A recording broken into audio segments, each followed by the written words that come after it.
Buenas noches, damas y caballeros. Bienvenidos a otro encuentro especial. Antes de comenzar, quiero que me digan quién está conmigo hoy, desde dónde nos escuchan y qué hora es por allá. ¿Están listos? Entonces, vayamos al primer relato.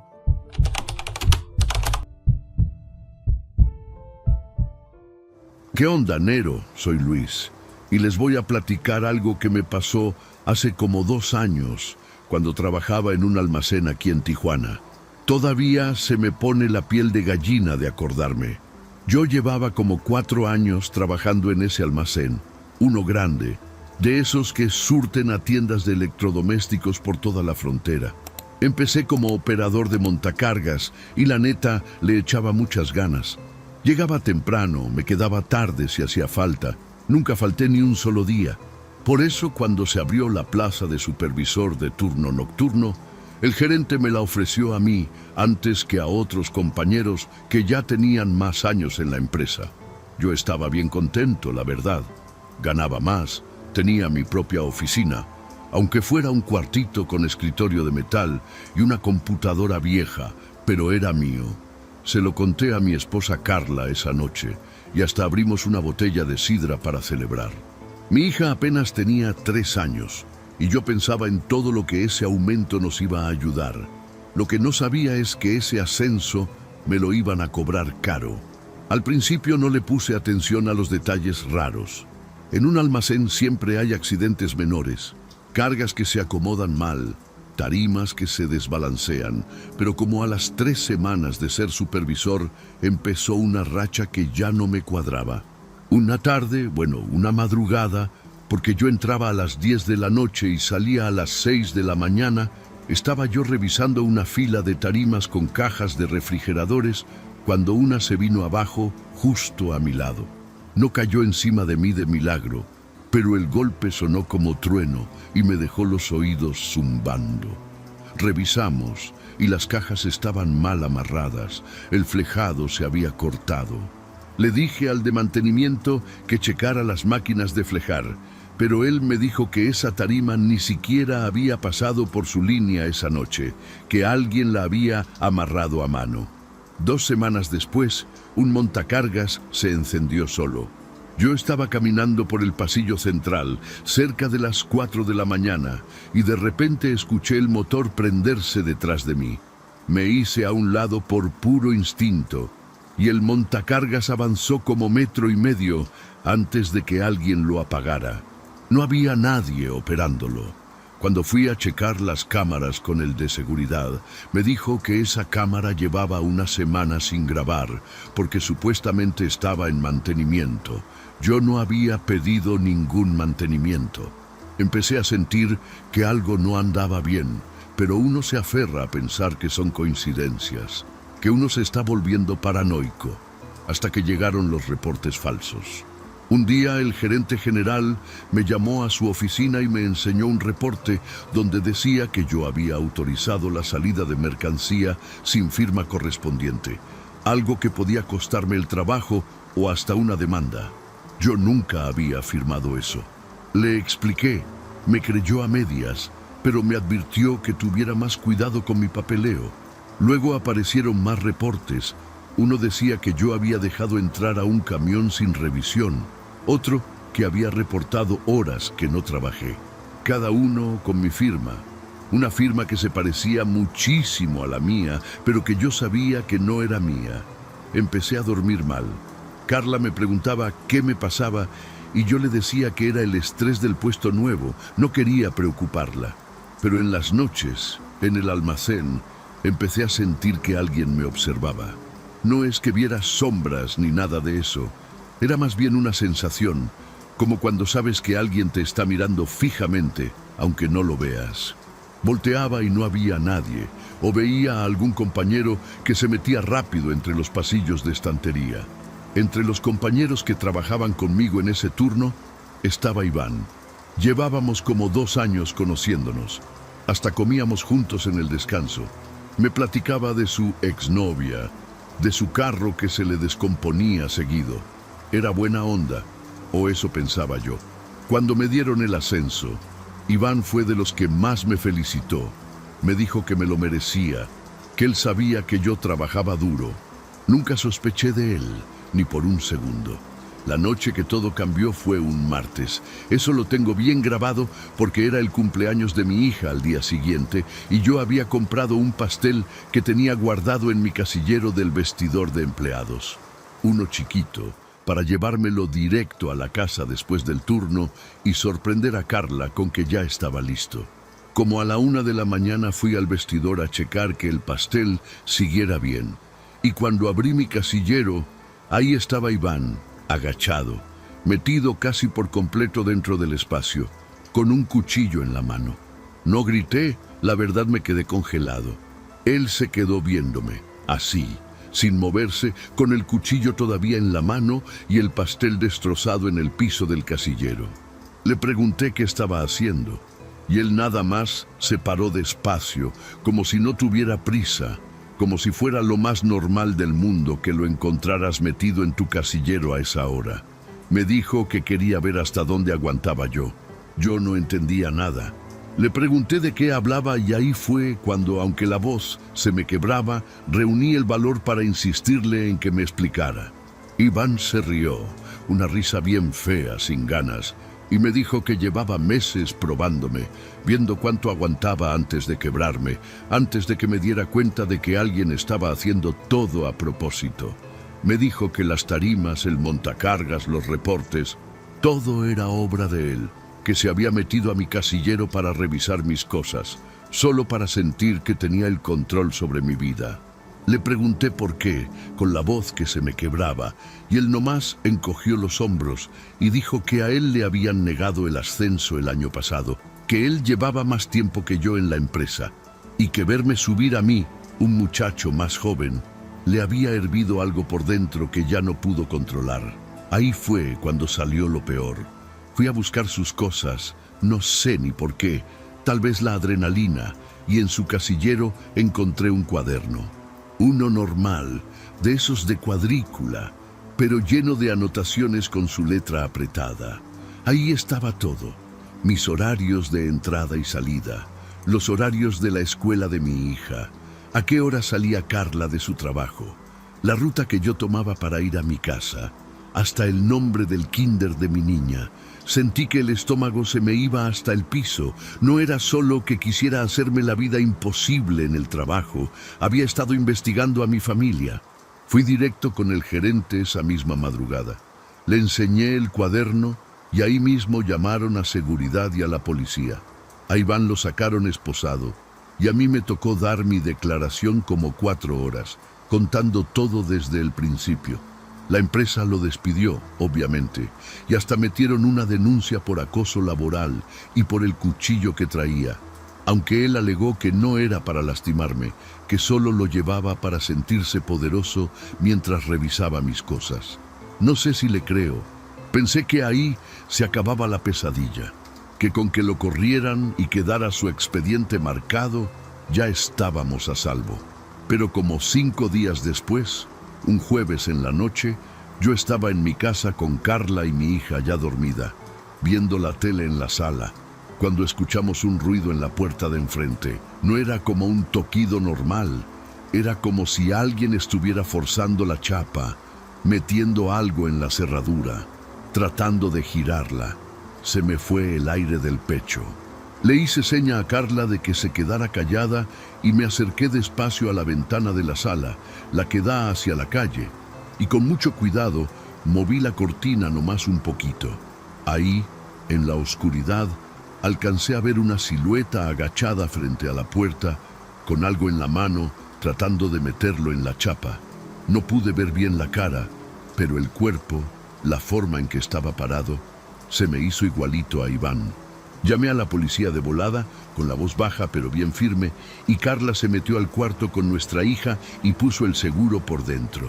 Yo me quedé viendo por la ventana, con un bat de béisbol que tengo guardado atrás de la puerta, esperando, con el corazón retumbándome en los oídos. La persona seguía forcejeando con la chapa, parecía que no lograba abrirla. Después de lo que se sintió como una eternidad, pero que según el reloj fueron no más como 6 minutos, la silueta se paró de golpe y salió corriendo hacia la calle justo cuando empezaban a escucharse las sirenas a lo lejos. La policía llegó y buscó por toda la cuadra, pero no encontraron a nadie. Al día siguiente fuimos a poner la denuncia formal. Y cuando les platiqué lo de Iván, sacaron su expediente y confirmaron que él seguía libre porque todavía no había audiencia. Solo estaba bajo investigación. Le pusieron una orden de restricción y esa misma semana lo volvieron a detener. Esta vez porque unas cámaras de un vecino sí alcanzaron a grabarlo cerca de mi cuadra esa noche, con una ganzúa en la mano. Ahora Iván está enfrentando cargos más serios. Y aunque el proceso legal sigue caminando lento como siempre, por lo menos está tras las rejas mientras se resuelve todo. Yo cambié las chapas de la casa, puse cámaras y hasta nos mudamos de colonia unos meses después, más que nada por la tranquilidad de Carla y mía. Seguí trabajando en el almacén, pero ya no es lo mismo. Cada vez que hago mi ronda de las 3 de la mañana, reviso 2 veces los pasillos y cuando llego a mi casa en la noche, antes de meter la llave, siempre volteo para atrás, nomás para estar seguro de que nadie me sigue.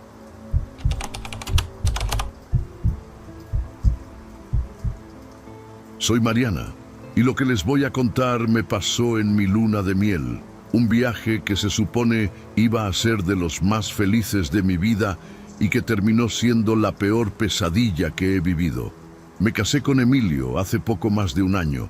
Nos conocimos en la universidad, en Torreón, y después de 5 años de andar juntos, por fin nos casamos. Para la luna de miel queríamos algo diferente, no la típica playa con todo incluido. A Emilio siempre le ha gustado la naturaleza, el silencio, alejarse de la ciudad, y a mí también, la verdad, aunque ahora pienso que ojalá hubiéramos elegido cualquier otro lugar.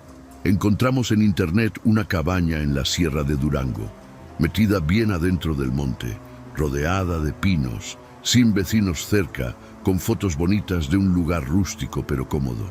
El dueño, un señor que se comunicaba por teléfono nada más, nos dijo que la cabaña llevaba años rentándose sin ningún problema, que era tranquila, perfecta para descansar. Llegamos un viernes por la tarde, después de manejar como 4 horas desde la ciudad más cercana, subiendo por una carretera de terracería que se hacía cada vez más angosta entre los árboles. Cuando por fin vimos la cabaña, la verdad se veía preciosa, de madera oscura, con una chimenea de piedra y un porche donde ya me imaginaba tomando café en las mañanas.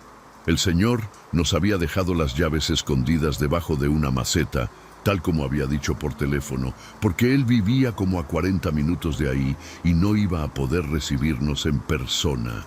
Esa primera noche todo se sentía perfecto.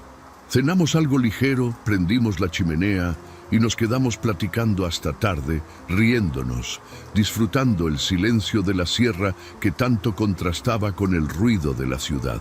Como a la 1 de la mañana ya estábamos acostados, Emilio se durmió rápido.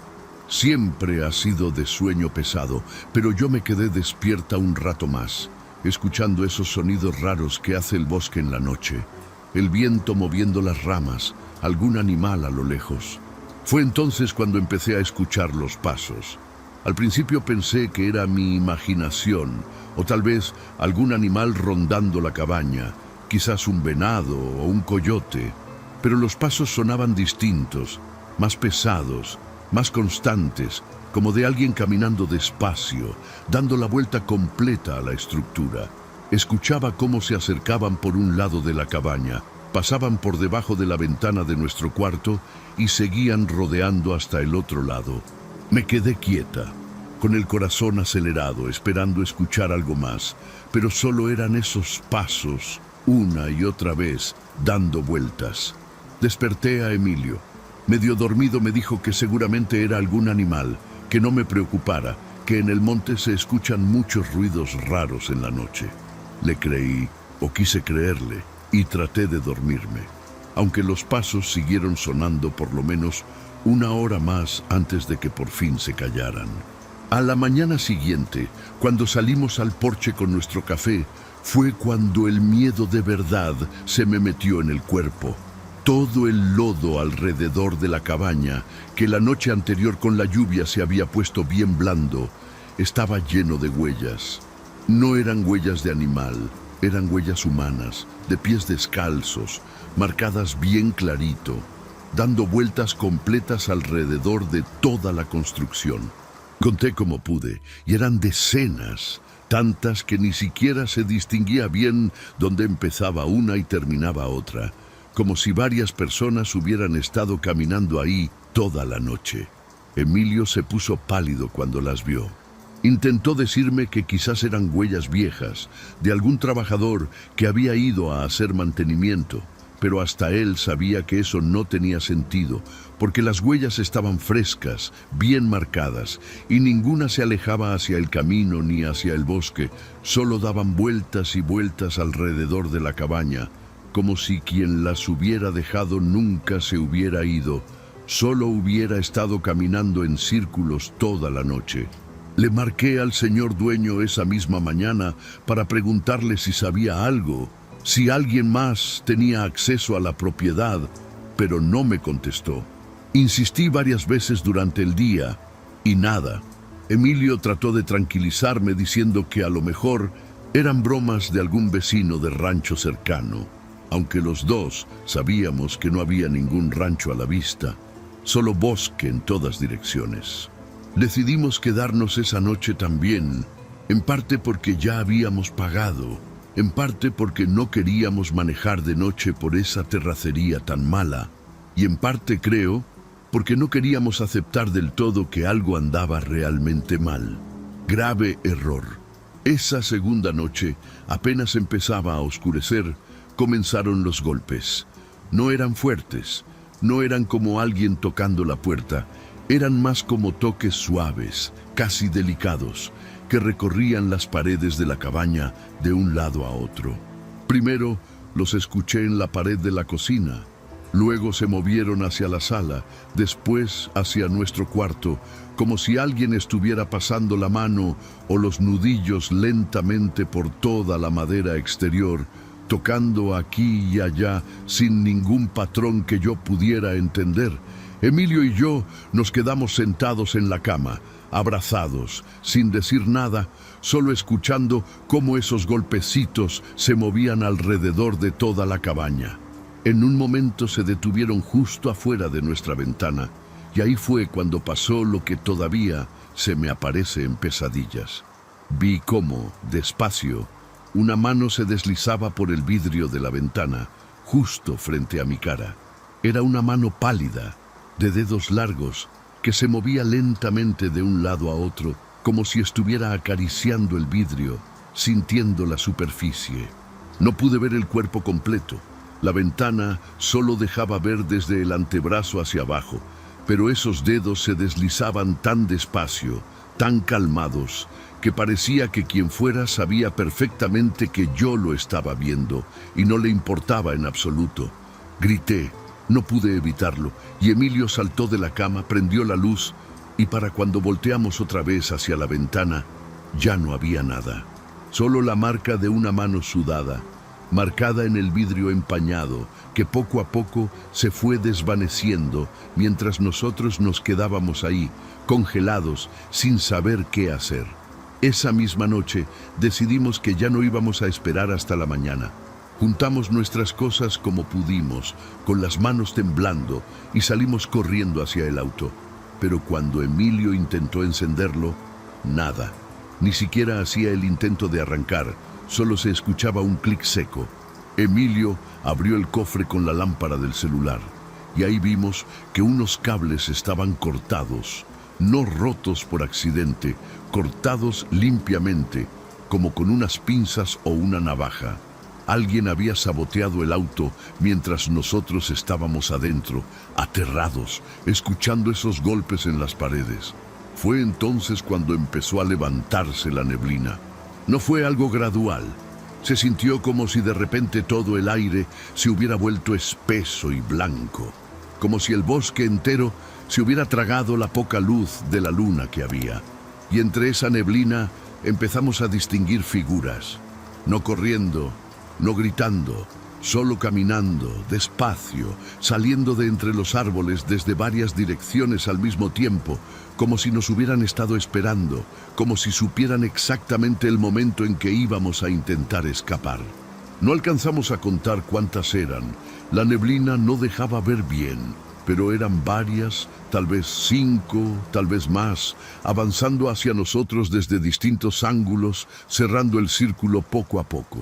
Emilio me tomó de la mano y salimos corriendo, no hacia el camino de terracería porque ahí es donde estaban más figuras, sino hacia el lado contrario, metiéndonos directo entre los árboles, sin ninguna idea de hacia dónde nos dirigíamos, solo corriendo con todas nuestras fuerzas, tropezando con raíces, con ramas que nos rasguñaban la cara y los brazos. Fue ahí cuando empecé a escuchar los pasos detrás de nosotros. No eran los pasos lentos y tranquilos de la primera noche, eran pasos rápidos, decididos, de alguien corriendo, ganándonos terreno cada pocos segundos. Volteé una sola vez, apenas un segundo, y alcancé a distinguir entre la neblina una silueta que corría agachada, casi a 4 patas en ciertos tramos, moviéndose entre los árboles con una rapidez que no parecía humana. Empecé a escuchar la respiración, pesada, agitada, cada vez más cerca, tan cerca que en cierto momento sentí que estaba justo detrás de mi nuca, casi rozándome el cabello con el aliento. Grité el nombre de Emilio y los dos apretamos el paso, aunque las piernas ya nos temblaban de puro cansancio y miedo. No sé cuánto tiempo corrimos. Se sintió como una eternidad, tropezando, cayendo, levantándonos otra vez, sin dejar de escuchar esos pasos y esa respiración que nunca se alejaban del todo, siempre ahí, siempre cerca, como si nos estuvieran dejando correr solo para prolongar el momento antes de alcanzarnos. De repente, entre los árboles, vimos una luz. Era la luz de unos faros. Un camión de carga que iba bajando por un camino más ancho, uno que no sabíamos que existía. Corrimos hacia esa luz con las últimas fuerzas que nos quedaban, gritando, agitando los brazos, y el conductor, un señor mayor que transportaba madera, se detuvo al vernos salir así del monte, hechos garras, llorando, sin poder ni hablar bien de lo agitados que estábamos. Nos subió a su camión de inmediato y mientras arrancaba yo volteé hacia atrás, hacia la oscuridad y la neblina de donde habíamos salido. Los pasos ya no se escuchaban, la respiración se había detenido. Solo quedaba el silencio del bosque, como si nunca hubiera pasado nada, como si el monte hubiera decidido soltarnos justo a tiempo.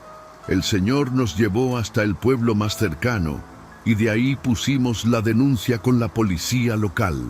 Fueron a revisar la cabaña al día siguiente, con varios oficiales, y cuando llegamos con ellos para mostrarles todo, la cabaña estaba completamente vacía, limpia, sin ningún rastro de las huellas en el lodo, sin marcas en el vidrio, como si nada hubiera pasado ahí nunca. El auto seguía con los cables cortados, eso sí lo pudieron confirmar, pero de las figuras, de los pasos, de todo lo demás, no encontraron ninguna evidencia. El dueño de la cabaña nunca contestó nuestras llamadas, y cuando la policía fue a buscarlo a la dirección que tenía registrada, resultó que esa dirección ni siquiera existía. Nadie supo decirnos quién era realmente esa persona ni a quién pertenecía en verdad esa cabaña.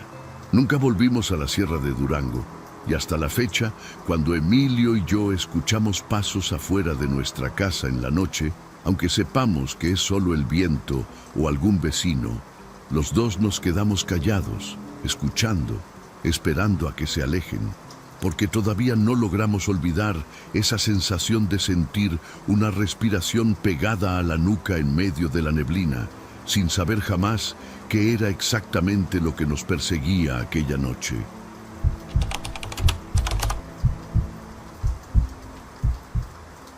¿Qué onda, Nero? Soy Daniel Y les voy a contar algo que me pasó hace no mucho tiempo, algo que todavía me cuesta trabajo procesar del todo, aquí en Guadalajara, en mi propia casa, en el lugar donde se supone que uno está más seguro. Todo empezó de una forma tan pequeña que ni siquiera le di importancia al principio. Yo vivo solo desde hace como 3 años, en una casa que renté en una colonia tranquila al poniente de la ciudad, cerca de Zapopan. Es una casa chica, de 2 recámaras, con un patio trasero donde a veces asaba carne los fines de semana. Trabajo en una empresa de logística, horarios normales, de 8 a 6, y mi vida era bastante rutinaria, la verdad, sin sobresaltos. La primera vez que noté algo raro fue un lunes por la noche. Llegué del trabajo cansado, como siempre, y cuando iba a mi cuarto, noté que la puerta estaba entreabierta. No le di importancia, pensé que yo mismo la había dejado así en la mañana con las prisas. Al día siguiente pasó lo mismo, pero esta vez con la puerta del baño, que yo siempre cierro por costumbre, y no me acordaba haberla dejado abierta. Días después, empecé a notar cosas más específicas. Un vaso que yo había dejado en la cocina apareció en la mesa de la sala. Mis llaves, que siempre dejo en el mismo gancho junto a la puerta, aparecieron una mañana sobre la mesa del comedor. Pensé que quizás estaba yo distraído, que el estrés del trabajo me estaba jugando chueco, aunque en el fondo sentía que algo no cuadraba. Lo que más me empezó a inquietar fue una sensación, más que nada. Esa sensación de no estar solo en la casa, aunque no viera nada raro, aunque no hubiera ruidos extraños. Llegaba del trabajo y sentía como si el aire dentro de la casa estuviera distinto, como si alguien hubiera estado ahí momentos antes. A veces hasta juraba que percibía un olor diferente, algo tenue como a colonia que no era la mía. Fue entonces cuando decidí instalar unas cámaras. Tengo un amigo que trabaja en sistemas de seguridad y me ayudó a poner 4 cámaras pequeñas, discretas, una en la sala, una en la cocina, una en el pasillo y una en mi propio cuarto, escondida entre unos libros en el buró, apuntando hacia la puerta y la cama. Las conecté a una aplicación en mi celular donde podía revisar las grabaciones cuando quisiera. Los primeros días no vi nada fuera de lo normal y hasta empecé a pensar que de verdad había sido yo el que dejaba las cosas movidas, puros descuidos míos. Pero la noche del jueves de esa semana, cuando llegué del trabajo y revisé las grabaciones del día antes de acostarme, se me fue el aire del cuerpo.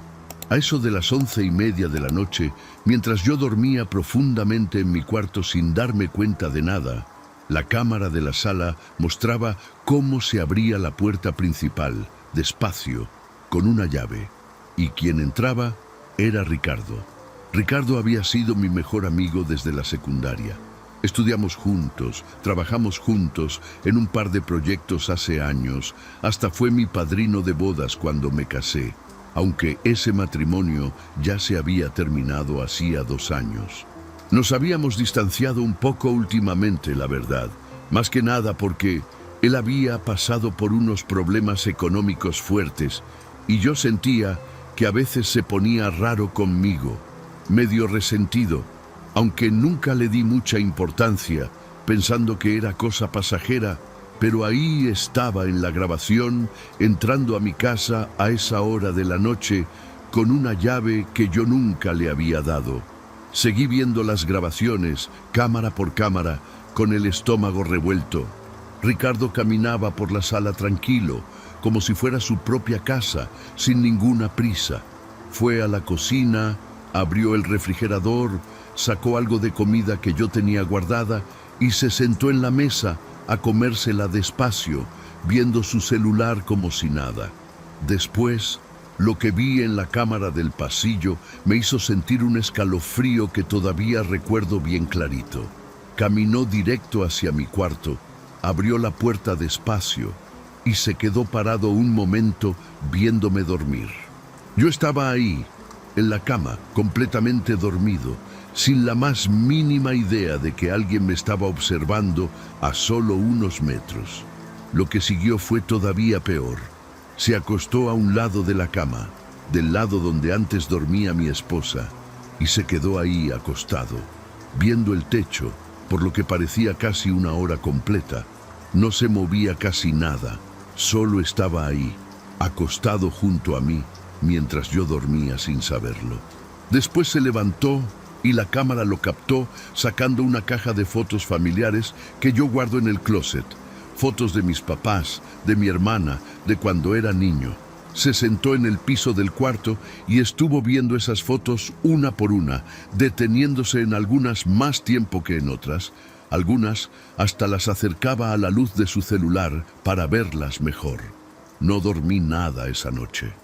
Me quedé sentado en la sala hasta que amaneció, con todas las luces prendidas, revisando una y otra vez esas grabaciones, tratando de encontrarle sentido a lo que estaba viendo. Ricardo llevaba, según pude confirmar, revisando grabaciones de días anteriores, entrando a mi casa por lo menos unas 6 o 7 veces en las últimas 3 semanas, siempre de noche, siempre mientras yo dormía. Al día siguiente lo busqué. Le mandé un mensaje diciéndole que necesitaba hablar con él, algo urgente, sin decirle de qué se trataba.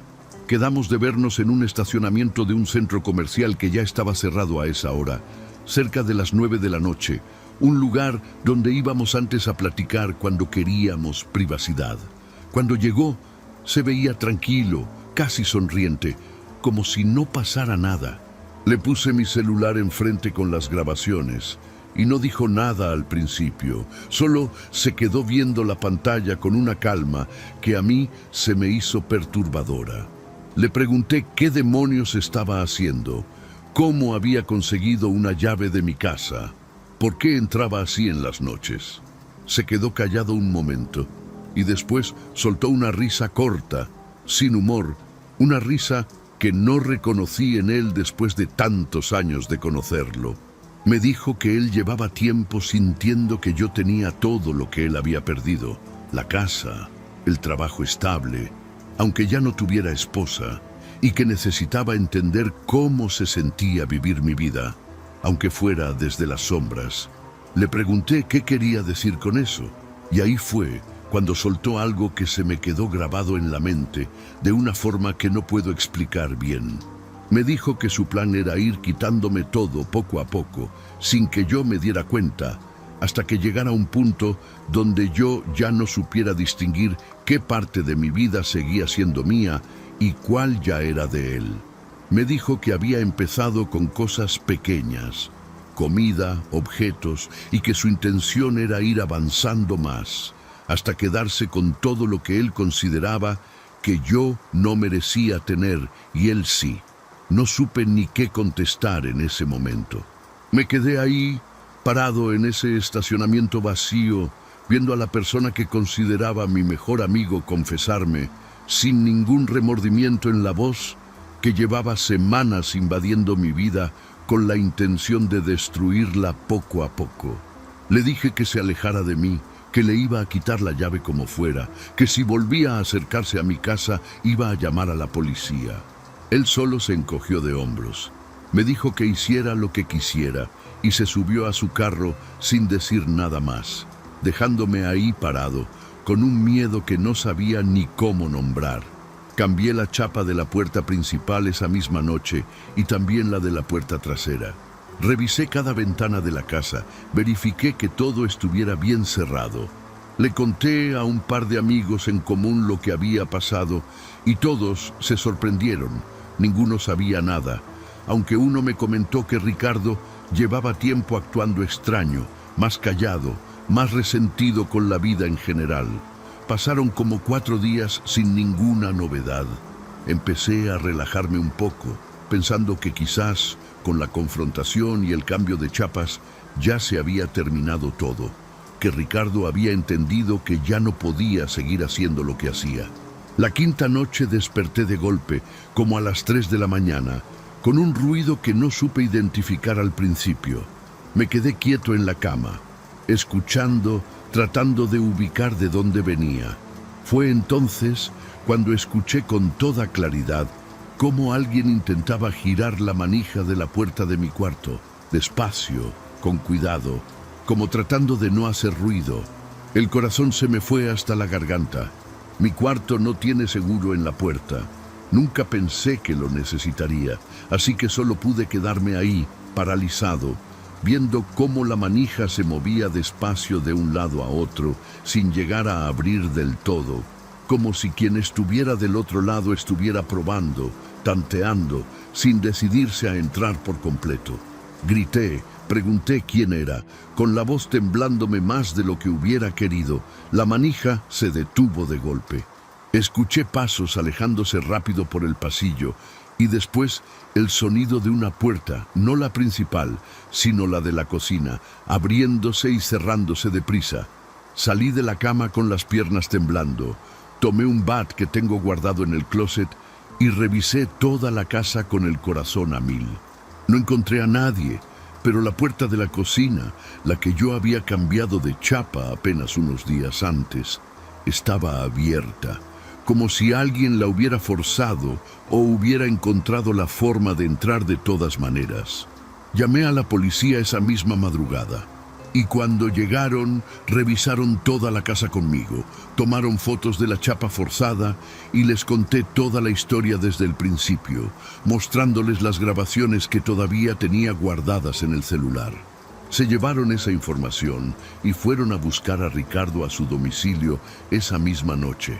Lo encontraron y lo detuvieron por allanamiento de morada, aunque como no había pruebas de que él hubiera sido el que intentó entrar esa última noche específicamente, solo lo pudieron procesar por las entradas anteriores, que sí quedaron grabadas con toda claridad.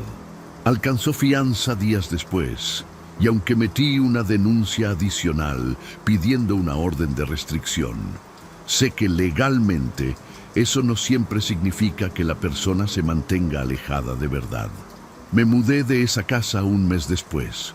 No pude seguir viviendo ahí, sabiendo que alguien había dormido en mi cama, había comido mi comida, había visto mis fotos familiares durante horas, mientras yo dormía sin saberlo.